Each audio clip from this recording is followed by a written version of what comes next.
Hey, what's up, guys? Welcome to the Brandon J Show. I'm joined by a special guest today from NBC The Voice, season 16, Team Kelly Clarkson, Presley Tennant. Presley, how are you? I'm doing pretty well. How are you? I'm good. Isn't it crazy how we can do, interviews in quarantine right now? We're Hey, still doing interviews in quarantine, and oh it's yeah, 2021. it's crazy. I feel like time has flown by since quarantine has started to now. It's insane, and all the adaptations that everyone has had to do since then. Absolutely. And today's a big day for you because your single Always You is premiering today. It's on all the platforms. Oh, I'm so excited that it's finally out. This is one of the ones that I wrote a little bit ago. I feel like early 2020, and so it's finally nice to like get it out. That's awesome. And let's take a little bit of a pause and let's do a little rewind. So let's go back to the process because so many people are always intrigued.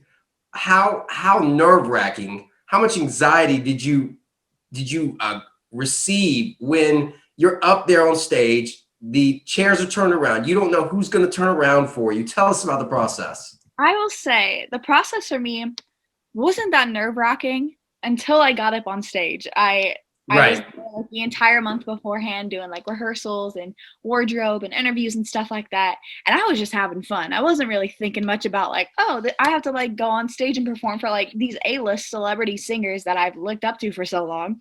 Uh, Right, right. I walked up What's there. crazy is you had one of the best vocalists that's on the show. I mean, she's just incredible, great personality. She's a great coach, Kelly Clarkson. Now she's got her own television daytime show. It's incredible to see how out of all the judges, you got picked by Kelly Clarkson, who's got a crazy great voice as well. It was the most surreal moment I could ever say. Yeah, I mean, I looked up to Kelly ever since I started singing. I started singing when I was 7, and she was my right. first concert ever. I used to sing her songs on like PlayStation that we used to have, like the American Idol games. We had like a little karaoke one. And then her song, the song Because of You, I sang that for every talent show, like growing up, as like my audition song. And so when I walked up on stage and I started singing my audition song for Stone Cold for The Voice, and she turned, and I was like, oh my God, I'm gonna cry. I remember at one point, I think literally, I think it might be in there.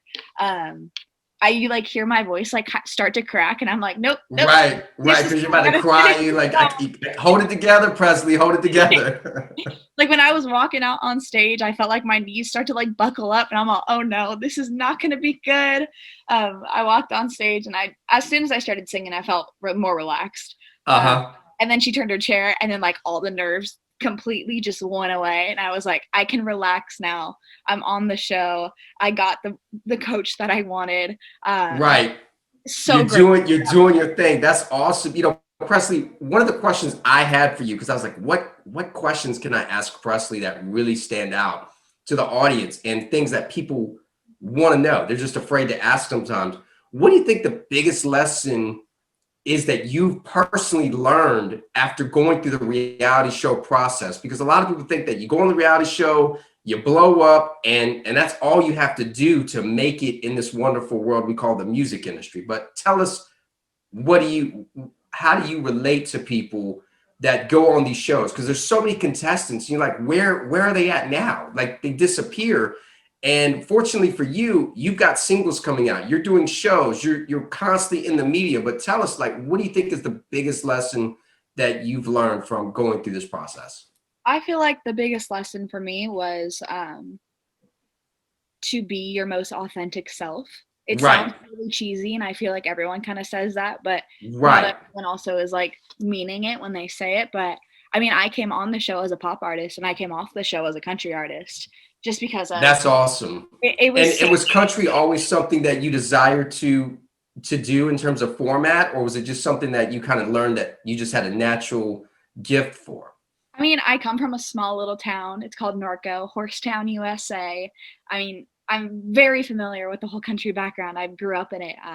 And country is technically kind of what I sang in the very, very beginning. I like performed at like our little hometown talent show, and I sang like Right, right. Ride, and stuff like that. So I was always very familiar with it, and I always had a love for it. But then I was in a girl group that led me down a pop direction. And so I continued with that because that's what I knew. And I had the connections in the music industry with that. Well, you know what's crazy, and I just learned this about Mickey Guyton. She was in 3LW, and then she merged and has become a country superstar. And it's just crazy to see how that kind of how the people from the girl groups and the boy groups kind of go on their own way, like a Harry Styles and others. I feel like being in a girl group has taught me so much. Yeah, Not only about the industry, but I also had 4 other girls, and we were called the 5 LPs, the 5 Little Princesses. right. We were like 10 to like 12. It was awesome, but we all got to go through it together as like best friends, and it was the most amazing time, and I learned so much from it. And so when when the group kind of fizzled out and I was able to go solo, I took my first step already knowing like the direction I wanted to go in and knowing that music is like what I want to do. And so each and every step, even with all like my pop singles and stuff like that I released, I felt like I was getting closer to who I was. And I learned so much from it. And I look back at it now and I kind of laugh at it because I'm like, oh, I lose so little. Like the songs are kind of funny, but they meant something to me at that time. But now that I'm getting older, and I truly do believe that I have found who I am, and my sound is who I am as an artist. That's awesome. I mean, some people go their whole career trying to figure out who they are, and they just do what they what the producers tell them to do in the studio. And the fact that you found this at such a young age, that really says a lot about who you are as an artist. I'm so passionate about music, and it's like I don't want Yeah, to do anything that it's not who I am, because at the right, end of the day, I'm doing this for me. I'm not doing this right. for anyone else or to make money or to make other people happy. I'm doing this for myself. And so the fact that I'm doing this for myself, as well as people loving it and accepting the switch that I've made, is really like heartwarming, and I'm super grateful for that. And I'm very fortunate to have the amount of support that I have right now. And I don't know, I'm super excited for the future and what's to come and throughout my country career. That's awesome. Another question I have for you, Presley. What is the most embarrassing moment that you personally have experienced on stage? I feel like, okay, this is kind of funny, but also kind of not. I was really young at the time, and it was like my first time. I sang Good Girl by Carrie Underwood, and it was like my Uh-huh. first competition ever. And at the end of the song, it goes like, why you gotta be so fly? It does something at the end. But good Right. girl, no good for you. You better get to getting on your goodbye shoes. And when I said that, it sounded just like a frog came out of my mouth. The weirdest thing ever. And I remember like the competition posted it on YouTube, and I was like, oh no, no, no, no. They should take that down. Oh my goodness. I was petrified from that moment on, and I was like, well, Next thing you look up on Instagram and you're a meme now. It's crazy, isn't it? I'm hoping it's gone, crossing my fingers. I think we still have it somewhere like on our like video cameras here, but oh, that was one of the ones. Or just like forgetting lyrics on stage. I guess it's not really Yeah. embarrassing, but you're just like, oh, okay, blonde moment. All right. So Hey, the show, as they say, the show must go on, right? exactly. The best is like when you just start singing random lyrics to like make fun of it. Right. Because like if it's like a song that people know and they're like, that's not right. And you're like, yeah, I know. So you start to make fun of it as you go along. I think that's the best. Let's talk about the SOS Foundation and all of the great things that you guys are doing as an organization. Tell us about it. So I am an ambassador for the SOS Foundation, and the SOS Foundation was created to help at-risk youth who are going through different things, such as peer pressure, bullying, cyberbullying, substance abuse, depression, anxiety, anything that you can think of along those lines. We were the outlet that was created to help those who are going through it and let them know that Right. they're okay. Especially during these crazy times of not knowing like when you're able to like see your friends or like when you're able to go out and it's like safe to.